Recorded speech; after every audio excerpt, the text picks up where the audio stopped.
Hi. What's the price tag and who's your target market? Like, are you targeting individual users for the desktop at home or businesses, like you mentioned, law firms, etc.? So our price tag for our markup for the desktop is about $5,000.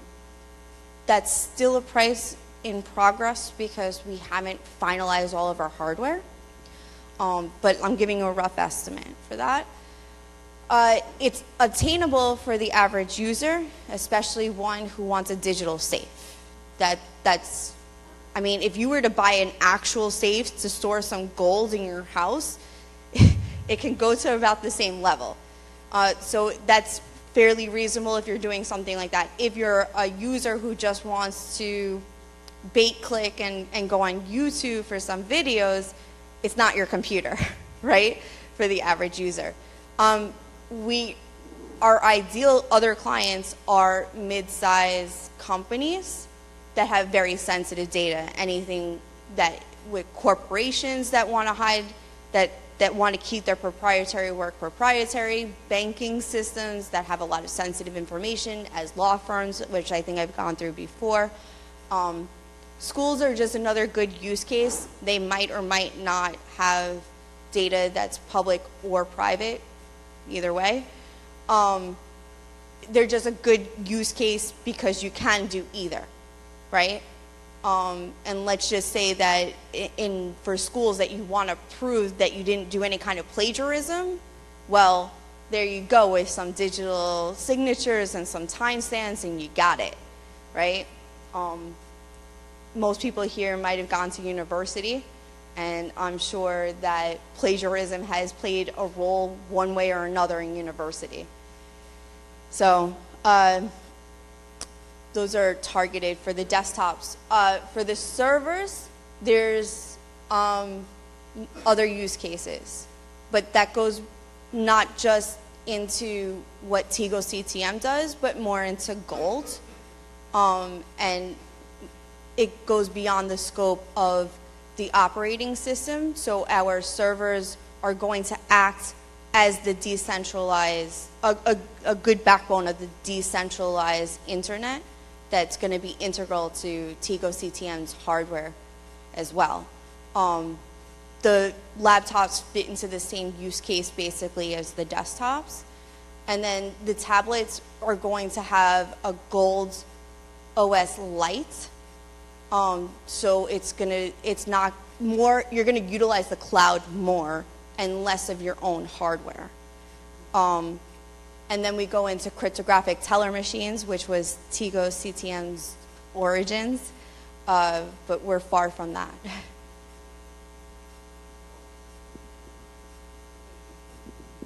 Oh, and the very, very last is going to be cell phones, which is extremely difficult to create, and so that's way into the future, but it's also going to be light, just like the tablets, but more secure than your regular cell phone.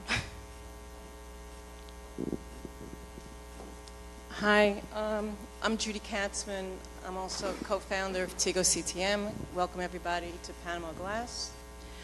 To answer also your question pertaining to use, we worked very hard to look for hardware for this machine, and a lot of it derived from the news media that Intel chips have backdoors that they can get into your computers. They have web servers attached to them that they can send out information without your knowledge.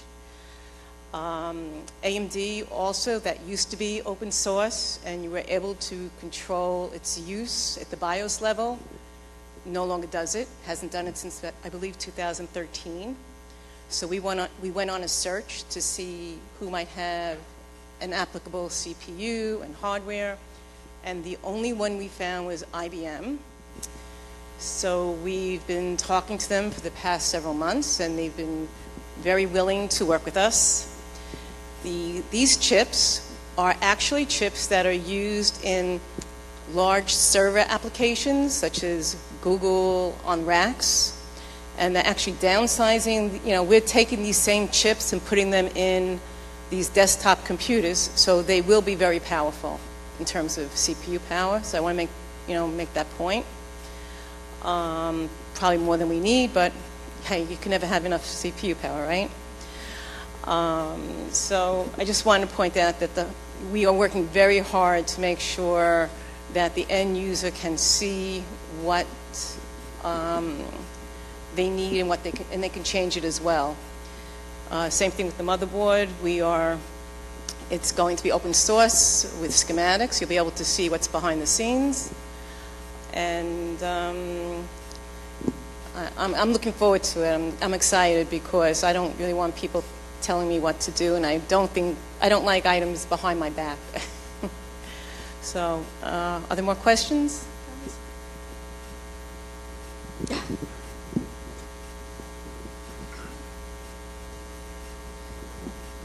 Just a quick follow-up on that. So basically, it's a Linux operating system. Okay, so that was my question.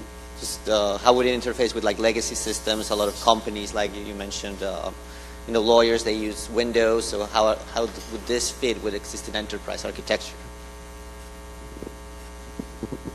You want me to answer that? Okay. It is a Linux-based system. Anything that you can put on a Linux-based system, you should be able to put on this system as well. So there are applications that would interface with Microsoft products, but they're probably not going to be Microsoft products. So they have their own versions of Windows. Word is really what I meant to say. And Excel and all of those other products, they have their own versions of it. So it will be similar, but not exactly the same. You can create it on a Windows machine and then store it. If you want to store it in the cloud, you can do it that way as well.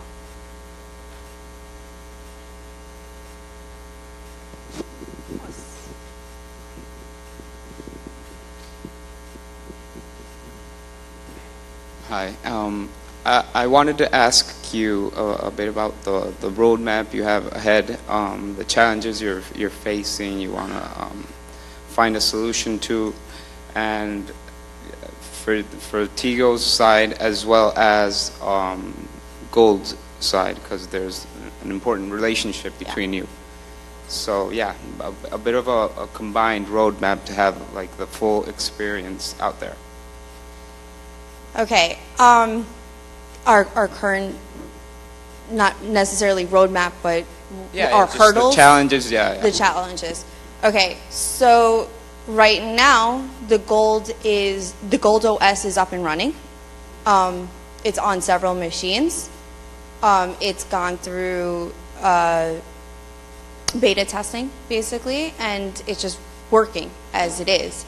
It's very difficult to actually get it on a regular laptop or desktop. We've had, I'm telling this not in our hardware, I'm just saying just Gold OS in general, is that we've had trouble with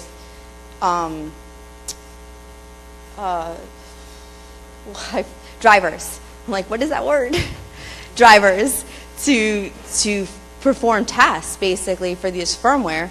And so not all hardware is compatible with it, so that is part of our hurdles, our challenges, is to make sure that the hardware comes together with the Gold OS system. But we're going to, the advantage of having open source hardware is that we can manipulate it to what we need it to be. Manipulation sounds like such a dirty word, but that's basically why you have open source things, is that if it doesn't fit the way you need it, you can change it to the way you need it. So that is one of our biggest challenges. Another biggest challenge is, even though this is a niche business in the sense of it doesn't actually exist out there, we also don't really know the demand. And so that's part of our XCM token for buying gift certificates for our hardware, is to gauge demand. How many people actually want this? right?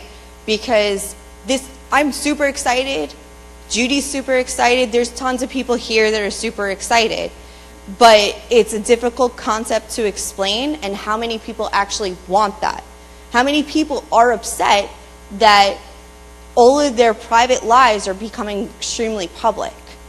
I mean, there's a whole generation out there who grew up on social media and might not think anything is wrong with not having privacy, okay? And now they're starting to become in an age where they're starting to do investments.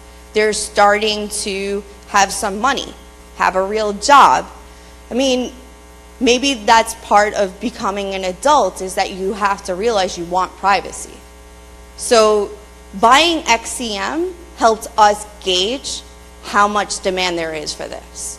So if you guys want this, tell us that you're going to support it, right? Because if you don't want it, we're not going to build it. That's what it comes down to, right? We want you to want it. Does that answer the question? Yeah. You want it? Everybody in this room wants it.